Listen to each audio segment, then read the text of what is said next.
এবার সব থেকে কঠিন কাজ তীব্রর ঘরের পাসওয়ার্ড। চান্স 3টা। 3বার যদি পিনকোড ভুল হয় তাহলে তীব্র ছাড়া আর কারো বাপের সাধ্যও নেই এই ঘর খোলার। মিশন কিছুক্ষণ চিন্তা করে, মনে মনে ভাবলো কঠিন সমস্যার সহজ সমাধান থাকে। তাই মিশন প্রথমে SRT দিয়ে তীব্র লাকি নাম্বার 40 বসিয়ে ট্রাই করে। পিনকোড ইনকারেক্ট দেখায়। দ্বিতীয়বার পিনকোড কি বসাবে মাথায় আসছে না। তীব্র ড্রাইভারের নাম আব্দুর রহমান দিয়ে ট্রাই করে, এবারও ইনকারেক্ট দেখায়। মিশনের গায়ে রীতিমতো ঘাম ছুটে যায়, মাথায় কেমন যেন ছিমছিম করছে। শেষ পিনকোড কি দিবে মাথায় আসছে না, হাতে কাঁপুনি উঠে গেছে। 5 মিনিটের মতো লম্বা লম্বা নিঃশ্বাস নিল একটানা। নিজের ভেতরটা শান্ত করার চেষ্টা করলো। মাথা ঠান্ডা করে মিশন সর্বোচ্চ চেষ্টা চালালো। MNAHSIMJ পিনটা ট্রাই করতে দুর্ভাগ্যবশত, কার দুর্ভাগ্য সেটা জানা নেই, তীব্রর ঘরটা খুলে গেল। এই দৃশ্য দেখে সটকে পড়ল মিশন। স্তব্ধ হয়ে তাকিয়ে রইল ঘরের ভেতরটার দিকে। পা দুটো অনবরতই কেঁপে যাচ্ছে। মিশন ভেতরে প্রবেশ করে এটা সেটা খুঁটিয়ে দেখতে লাগলো। শরীর থেকে ঘাম ঝরছে প্রচন্ড বেগে। ও ভাবতে পারছে না পরবর্তী সেকেন্ডে কি হবে, আদৌ কিছু পাবে কিনা। তীব্রর ঘরের বাইরে কড়া সিকিউরিটি থাকলেও ভেতরে কোনো কিছুরই সিকিউরিটি নেই। কোথায় কি এলোমেলো হয়ে পড়ে আছে এগুলোর হিসাব তীব্র ভালো মতোই বুঝবে। অনেক দরকারি জিনিস ছড়িয়ে ছিটিয়ে ফ্লোরে পড়ে আছে, কোনো ড্রয়ার লক করানো, সব কিছু খোলা। তীব্রর ঘরের ডেকোরেশনের সাথে জিনিসপত্রগুলো মানানসই না। দেখে মনে হচ্ছে দুনিয়ার যত অপ্রয়োজনীয় জিনিস এখানে ফেলে রেখেছে। খোঁজাখুঁজি করতে করতে একটা সময় মিশন দেখতে পেল ঘরের এক কোণে মেয়েদের একটা জুতো পড়ে আছে। মিশন জুতাটা হাতে তুলে নিয়ে ঘুরিয়ে ঘুরিয়ে দেখতে লাগলো। জুতাটা চেনা চেনা লাগছে খুব। বেশ কিছুক্ষণ পর মিশনের হুঁশ আসে এটা নিশানের জুতা। মিশন নিজে এই জুতা নিশানকে কিনে দিয়েছিল। নিশানের একটা মাত্র জুতা তীব্রর কাছে কি করে এলো এটা মিশনের মাথায় আসছে না। কেঁচো খুঁড়তে সাপ বেরিয়ে পড়ার মতো অবস্থা। তীব্রর কম্পিউটার দেখতে পেয়ে সেটা অন করলো। মিশন ভেবেছিল এখানে পাসওয়ার্ড দেওয়া থাকবে, কিন্তু কোনো পাসওয়ার্ড নেই। ভিতরে ঢুকে সমস্ত ফাইল চেক করতে লাগলো। আরেকটা পেন ড্রাইভে সমস্ত ফাইল কপি করে ট্রান্সফার করছে। একটা নোট অ্যাপ্লিকেশনের ভেতরে গিয়ে দেখে এক সিরিয়ালে কয়েকটা লিঙ্ক টাইপ করে রাখা। মিশন নিজের মোবাইল বের করে মেসেঞ্জারে ঢুকে চ্যাট লিস্টের নিজের অ্যাকাউন্টের ইনবক্সে গিয়ে লিঙ্কগুলো দেখে দেখে টাইপ করে সেন্ড করতে লাগলো। লিঙ্ক সেন্ড করার সাথে সাথে মিশন যা দেখলো তার জন্য অপ্রস্তুত ছিল। যা যা দেখছে তাতে পুরো মাথা ঘুরে আসার মতো। একে একে যতগুলো লিঙ্ক ছিল সব টাইপ করে দেখে, আর এক একটাতে ধাক্কা খেয়ে মিশনের মুখ ছাপিয়ে কান্না শুরু করে দেয়। এগুলো দেখার পর দেখতে পায় একটা অডিও ফাইল। মিশন সেই অডিওটাও প্লে করে। সেখানে তীব্র আর দীপ্তির কথোপকথনের রেকর্ডিং। অ্যাক্সিডেন্টের পরদিন যখন তীব্র দীপ্তির সাথে কথা বলে জবানবন্দির জন্য দীপ্তির সাথে সমস্ত কথা রেকর্ড করে। পুরো রেকর্ড শুনে পায়ের নিচের মাটি না থাকার মতো। সর্বশেষ যে দীপ্তি বলেছিল তীব্র মিশনকে ভালোবাসে এটা সম্পূর্ণ মিথ্যা। সব জেনেও মৃত্যুর আগেও দীপ্তি কি করে মিথ্যা বলল? তীব্র কখনোই মিশনকে ভালোবাসেনি।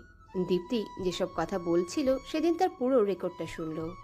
নিজেকে ধরে রাখাটা মুশকিল হয়ে গেল। মিশনের ইচ্ছে করছে চিৎকার করে কাঁদতে। পরপর কয়েকটা রেকর্ডিং পেরিয়ে নিশানের কণ্ঠের আওয়াজ পেল। সেখানেও নিশান কিছু বলছে। কথার ভার বেয়ে মিশন বুঝতে পারল এটা নিশানের মৃত্যুর সময়কার কথা। মাথা চেপে বসে কিছুক্ষণ কেঁদেই নিল মিশন। প্রচণ্ড রাগ হচ্ছে নিজের উপর। বুলেট ভর্তি পিস্তল হাতে নিয়ে ঘুরিয়ে ঘুরিয়ে দেখছে আর কাঁদছে। এমন সময় পেছন থেকে কিছু একটা শব্দ পেল। মিশন সঙ্গে সঙ্গে পেছনে ঘুরে তাকাতেই দেখে তীব্র মিশনের দিকে পিস্তল তাক করে রেখেছে। তীব্র বাঁকা হাসি দিয়ে বলল, বুঝলে মিশন, ঠিক এই কারণেই তোমাকে আমি কখনো আমার বাড়ির ঠিকানা দিইনি। কান্না থামিয়ে মিশন হেঁচকি তুলে বলল, আপনাকে আমি অপছন্দ করতাম, কিন্তু অবিশ্বাস করতাম না কখনো। আপনার কঠিন ব্যবহারের আড়ালেও একটা মনুষ্যত্ব বাস করে, এরকম একটা ধারণা ছিল, কিন্তু আজ সব ধারণা চুকিয়ে গেল। আপনি তো জানোয়ারের থেকেও খারাপ। কোনো জানোয়ার যখন মানুষের সামনে আসে তখন আমরা বুঝি ওটা হিংস্র, কিন্তু আপনার হিংস্রতার আড়ালে মনুষ্যত্বের একটা মুখোশ বসিয়ে রেখেছেন। কেন করছেন এমনটা? কি ক্ষতি করেছি আপনার? আমাকে বলেন সাইকো। আরে ভালো সাইকিয়াট্রিস্ট দেখান নিজে মস্তিষ্ক কতটা বিকৃত হয়েছে আপনার। আপনার ধারণার বাইরে। আপনি কত বড় মাপের সাইকো। একটা সাইকোর দ্বারা এরকম জঘন্য কাজ করাই সম্ভব। দিন শেষে কেন আমি এভাবে উঠছি? কার মাথায় বাড়ি দিয়েছি? হেরে যাচ্ছি প্রতি পদক্ষেপে। তবে কি জানেন, জীবনের প্রথম বিশ্বাসঘাতকতার শিকার হয়েছি। আপনি যে ধরাছোঁয়ার বাইরে খারাপ, আপনাকে আমি কি শাস্তি দিব বলুন? এই পিস্তলের সব কটা গুলি আপনার ভেতরে ঢুকিয়েও আমার ভেতর শান্ত হবে না কেন? কেন এত বড় বড় ক্ষতি করছেন আমার, বলুন? এভাবে নিঃস্ব করে দিয়েছেন আমাকে। কি উদ্দেশ্য করেছেন এমন? কি করব আপনাকে? বলতে বলতে হাত থেকে পিস্তল ফেলে মিশান হাঁটু গেড়ে বসে পড়ল। দিন শেষে মেয়েটার জীবনে কান্নাটাই সঙ্গী, অভিশাপ জীবনের একটা অংশ হয়ে দাঁড়িয়েছে। তীব্র পিছনে ঘুরে ঘরের দরজা লক করে দিয়ে মিশানের সামনে নিজেও হাঁটু গেড়ে বসে। চোখ দুটো লাল আগুনের ন্যায় টকবগে রূপ ধারণ করে আছে। হালকা নাক টেনে মিশানের দিকে তাকিয়ে আধা ভেজা কণ্ঠে বলল, আমি সত্যিই খারাপ মিশান। মানুষ হয়ে মানুষের খুনি আমি, নিজের রক্তের ভাইয়ের খুনি আমি। আমার পাপের কোনো শাস্তি নেই, তবু আমি প্রতি রাতে শাস্তি পেয়ে যাচ্ছি। দেখো, আমার ঘরে কোথাও একটাও আয়না নেই। আমি আমি আমি আমি আয়নার সামনে যেতে ভয় পাই। তুমি বলো, আমাকে কখনো আয়নার সামনে দেখেছো? অনেকদিন আগে তুমি যে ইয়ার্কি ছলে সেলফি তোলার জন্য আমার সামনে ক্যামেরা ধরেছিলে, ফ্রন্ট ক্যামেরায় আমার চেহারার দিকে চোখ পড়তে আমি আমি একদম চটকে যাই। যার কারণে তোমার ফোনটা সামনে থেকে সরাতে গিয়ে ফেলে ভেঙে দিই। আবার নিজের চোখে নিজেই ভয় পাই, সাহস হয় না নিজের চোখে চোখ রাখার। প্রতি রাতে একটা কথাই ঘোরে মাথায়, আমি আমার রক্তের ভাইয়ের খুনি। যার ফলে দিনের পর দিন, রাতের পর রাত আমার মস্তিষ্ক বিকৃত হতে হতে আমি উন্মাদ হয়ে যাচ্ছি। আমার অবস্থা তোমার থেকেও ভয়াবহ। যতটা বাইরে থেকে বোঝা যায় না, ভেতরে আমি ততটাই ক্ষত বিক্ষত। তুমি তো ড্রিঙ্ক করে সব ভুলে থাকো, আমি তো সেটাও পারি না গো। আমি তোমার কাছে ক্ষমা চাইবো না মিশান। আমার যে পাপ, সে পাপের ক্ষমা হয় না। আমার পাপের জন্য আমি আমার মায়ের সামনে পর্যন্ত দাঁড়াতে পারি না। কখন যেন কথার প্রসঙ্গে মা বলে ওঠে, তুই তোর ভাইয়ের খুনি। মায়ের চোখে চোখ রেখে কথা বলতে ভয় লাগে, জানো? যেন আমার চোখের মুভমেন্ট দেখে কিছু বুঝে না ফেলে আবার। সেজন্য রুড বিহেভ করে সব চাপা দিয়ে রাখি। একজন অপরাধীর জীবন অভিশাপ একটাই, সারা জীবন খুনির দায় মাথায় নিয়ে চলতে হয়। আমাকে তোমায় ক্ষমা করতে হবে না। তুমি শুধু আমার সাথে সম্পর্ক বিচ্ছিন্ন করো না, নাহলে আমি সত্যি ভেঙে গুঁড়ো গুঁড়ো হয়ে যাবো মিশান। আমার সব কিছু থেকেও নেই। আমার ভেতরের যন্ত্রণাগুলো এত অদ্ভুত যে কারোর সাথে আমি এগুলো শেয়ার করেও হালকা হতে পারি না। কাউকে যদি বলতে যাই, সে আমাকে ভুল বুঝবে আর বলবে আমি পাগল সিনেমার কাহিনী শোনাচ্ছি। কথাগুলো ঢোক গিলে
বাবা মা বোনের সাথে একত্রে তোলা ছবি।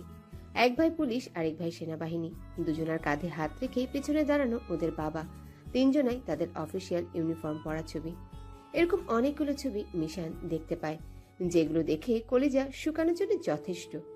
এরপর দীপ্তির সাথে যে রেকর্ডিং ছিল, সেখানে দীপ্তির সাথে কথোপকথনের কিছুটা। আমি সবটা জেনে গেছি, আর এসব জেনে মনে করে জবে থাকা সমস্ত আফসোস মিটে গেছে। তুমি এত নিখোঁজ অভিনয় চালিয়ে যাচ্ছ যে ধরা ছোঁয়ার বাইরে তুমি থিবব না। কিন্তু দেখো, আমার মনে ঠিক জানান দিয়েছিল কিছু একটা ব্যাপার আছে। আমার দিব্য আর যাই হোক অন্য কারো হতে পারে না। দিব্য চিরকুমার হলেও বিশ্বাস করতাম, কিন্তু সে যে দীপ্তের জায়গায় অন্য কাউকে দেবে এইটা অসম্ভব। দিব্য ডিরেক্ট প্রকাশ না করলেও ইনডাইরেক্টলি আমাকে বারবার বুঝিয়েছে দীপ্তিকে কতটা চায়, কতটা ভালোবাসে। সেই দিন যখন তুমি মিশনের সাথে পরিচয় করিয়ে দিলে ও তোমার গার্লফ্রেন্ড, তখনই আমি নিজেকেই বুঝাই তুমি আর যাই হও আবার দিব্য হতে পারো না। আর দেখো ঠিক তাই হলো। একদিন দিব্যর সাথে কথা বলার সময় বলেছিলে তুমি যে বিয়ে করেছো না, তোমার বলসায় থেকে তোমার ছোট ভাই ভুল হয়ে যাচ্ছে। তোমার পাত্রী তো রেডি, তোমার ভাইয়ের পাত্রী পাওয়া খুব মুশকিল হবে। উত্তরে দিব্য বলেছিল আমার ভাইয়ের পাত্রী রেডি আছে, তোমার সেটা নিয়ে চিন্তা করতে হবে না। আর আমার ভাইয়ের পাত্রী তোমার থেকেও সুন্দর। কিন্তু দিব্য বলেনি কে সে। যদি তখনই বলতো আমাকে তার নাম মিশান, তাহলে আমি এই ব্যাপারটা অনেক দিন আগেই ধরে ফেলতাম।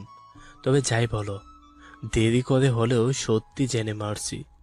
তুমি যদি এতটাই আমাকে সব সত্যি, তাহলে হয়তো প্রতি রাতে কষ্টটা কমে আসতো। নিজেকে সান্ত্বনা দিতাম আমার দিব্য মরে গেছে ঠিক, কিন্তু অন্য কারো হয়নি। ও আমাকে ভালোবেসে মরেছে। আর সব থেকে বেশি প্রশান্তি হচ্ছে এটা ভেবে আমিও মরে যাচ্ছি আমার দিব্যকে ভালোবেসে। তোমার কাছে অশেষ ধন্যবাদ জনক। তুমি দিব্য হয়ে ও সমস্ত দায়িত্ব নিয়েছো ঠিক, কিন্তু আমার জীবন নষ্ট হবে বলে নিজের ভাইয়ের ভালোবাসাকে কষ্ট দিয়ে হলেও যত্ন করে দূরে ঠেলে দিয়েছ। যদি এমনটা না করতে, তাহলে আমি সারা জীবন ভুল মানুষকে ভালোবাসতাম। আর তুমি নিজে ভালোবাসার কুরবানি দিয়ে আমার সাথে মিথ্যে ভালোবাসা অভিনয় করে যেতে।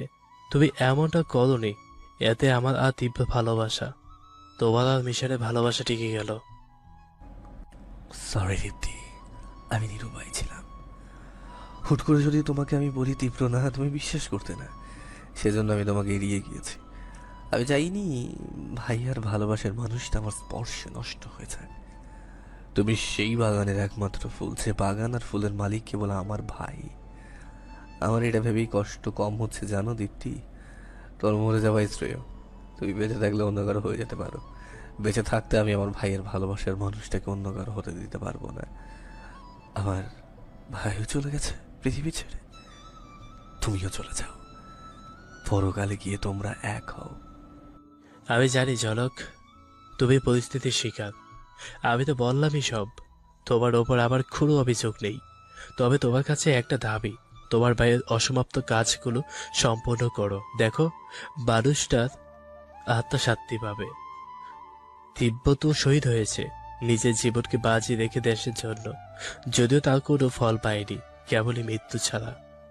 রাখো দীপ্তি, ভাইয়ার এই পরোপকারী স্বভাবের জন্য এত কিছু হয়ে গেছে। কথায় আছে, যার জন্য করি চুরি সেই কয় চোর। মরল আমার ভাই, দুনিয়া জানলো মরেছে ঝলক। যারা জানাজা পড়েছে তারাও জানে না কার জানাজা পড়েছে। ডিপার্টমেন্ট কেবল নিজেদের স্বার্থ কথা বোঝে, ওরা আমার ভাইয়ের দিকটা বুঝলো না। জলক, তুমি তীব্র হয়ে বেঁচে থাকো। ধরে নাও জলক সত্যি মরে গেছে। মিশনকে নিয়ে চিন্তা করো না, ও ঠিক একদিন না একদিন বুঝবে তোমাকে। তুমি মিশনকে ভালোবাসো বলে তো ওকে বিয়ে করে নিজের সাথে বেঁধে রেখেছ, যেন হারিয়ে না যায়। আমার বিশ্বাস কখনো হারাবেও না। মিশা তোমাকে প্রচন্ড রকম ভালোবাসে, ওর পুরোটা জুড়ে কেবল ঝলকই। আচ্ছা ঝলক, তুমি কি জানো দিব্য কেন কখনো তোমাকে সামনাসামনি ধরা দিত না? ও তো তোমাকে ভালোবাসতো অনেক, তাহলে কেন চোখে ফ্যাম নিয়ে মুখে অস্বীকার করত? আবার আমার বিয়ের নাম শুনতে পারতো না। শেষ যেদিন দেখা হয়েছিল ও বলেছিল তাড়াহুড়া করে বা অভিমানের বসে বিয়ে করে নিও না, আমার ফেরা অব্দি অপেক্ষা করো। তোমাকে মানানসই একটা ছেলের সাথে বিয়ে দেব। যদি ছেলে না পাই তবে নিজে দাঁড়িয়ে যাবে তোমার পাশে। এখন হয়তো বলবে আবার জন্য অপেক্ষা করতে করতে বুড়ো হয়ে যাচ্ছ। তবে শোনো, তোমার চুল পেকে চামড়া খুঁজতে গেলেও আমার সমস্যা নেই। মনে থাকবে, আমি সেদিন তীব্র কথা শুনে মুচকি হেসে হালকা মাথা নাড়িয়েছিলাম। খুব ভালো লেগেছিল ওর মুখের কথাগুলো শুনে। হুট করে কোথা থেকে যেন সামনে এসে হাজির। এত স্পষ্ট করলে উত্তরে গভীর স্বরে বলতো, এমনি ডিউটি এখানে, তাই এসেছি। আমি বুঝে ও না বোঝা ভান করতাম। তাল মিলিয়ে কথা বলেই যেতাম। আমি বুঝি না আমাকে সরাসরি বলতে ওর কিসে বাধা দিত। এত চেষ্টা করেও ওর মুখ ফুটিয়ে কথা বের করতে পারিনি। দীপ্ত, তোমাকে ভালোবাসি, হয়তোবা কোনো একদিন বলতো, কিন্তু সেদিনটা আর এলো না। তার আগে চলে গেল লোকটা। একটু কষ্ট হচ্ছে ও লাশের সামনে দাঁড়িয়ে থেকে মনে একবার জানান দেয়নি এটা আমার দিব্য। আর 5বারের মতো আমিও ধরে নিয়েছিলাম লাশটা জলকের। ও চেহারাটা বিকৃত না হলে হয়তো চিনতে পারতো, পেরে যেত। তোমার আর তোমার ভাইয়ের শরীরের গঠন তো আল্লাহ একই রকম দিয়েছে, তাই পার্থক্য করাটা মুশকিল ছিল। যাই হোক, ভাগ্য নিয়ে আফসোস নেই। আপাতত সান্ত্বনা এটাই, এই কঠিন পৃথিবী রেখে দিব্য চলে গেছে। আমিও খুব শীঘ্রই যাচ্ছি জলক। হুম। জানি না সত্যি কি এটা, মিথ্যে হলেও মরার আগে শুনতে চাই একটা কথা। তোমার ভাইয়ের মনে আদৌ অন্তর খবর তুমি জানো। বলো না, দিব্যর মনে কি দীপ্তর জায়গা ছিল? দিব্য দীপ্তকে কি ভালোবাসতো? তীব্র দীপ্তিকে অনেক অনেক ভালোবাসে। মুখ পুরো প্রকাশ না করলেও তীব্রর ভেতরের সবটুকু গভীরতা জুড়ে শুধু দীপ্তি। তীব্র এতটা ভালোবাসে দীপ্তিকে যে একালে মিল না হলেও পরকালে ঠিকই মিল হয়ে যাবে। মিশানকে নিয়ে অনেক ভালো দেখো জনক। দিব্যর মতো থাকতে থাকতে মিশানকে ধুয়ে টলে দিও না। জানি না দিব্যর মনে কি ছিল, কিন্তু তুমি মিশানকে অনেক ভালোবাসো। মিশান তোমাকে আগলে দেখো, ওকে নিজের সবটা দিয়ে। তোমার ধারণার বাইরে দীপ্তি, ভাইয়া তোমাকে কতটা ভালোবাসতো। তুমি যতদিন ধরে ভাইয়াকে ভালোবাসো তার আগে থেকে ভাইয়া তোমাকে ভালোবাসে। কিশোর বয়সে ভাইয়া তোমাকে সরাসরি বলতে চেয়েছিল, কিন্তু তোমার পড়ালেখায় ক্ষতি হবে বলে বুঝতে দিত না। ভাইয়া প্রেম করা পছন্দ করতো না, তাই সবসময় নিজেকে পারফেক্ট বানানোর চেষ্টা করেছে, যেন কখনো তোমার মুখে না শব্দ মুখে না আনে। ভেবেছিল সরাসরি তোমাকে বিয়ে করে সবটুকু ভালোবাসা ঢেলে দেবে। ভাইয়া বুঝতো বিয়ে মানে একটা বিশাল দায়িত্ব, তাই তাড়াহুড়ো করে বিয়ে করতে চায়নি। তোমার ধারে কাছে কোনো ছেলে ছায়া পড়তে দেয়নি, যেন তুমি অন্য কারো না হয়ে যাও। আমি ভাইয়ার মতো হতে না পারলেও ভাইয়া ছিল আমার রোল মডেল। সবসময় চেষ্টা করতাম ভাইয়া যা করে সেটাকে আয়ত্ত করার, কিন্তু আমি ভাইয়ার মতো হতে পারিনি। ভাইয়া চলে যাওয়ার পর আমি তো কেবল অভিনয় করি ভাইয়ার মতো, মন থেকে আজও ভাইয়া হতে পারিনি। এরকম কথাবার্তায় দীপ্তির সাথে হচ্ছিল। দীপ্তি আর ঝলকের কথোপকথনে এগুলো শুনে মিশানের গায়ের রক্ত পানি হওয়ার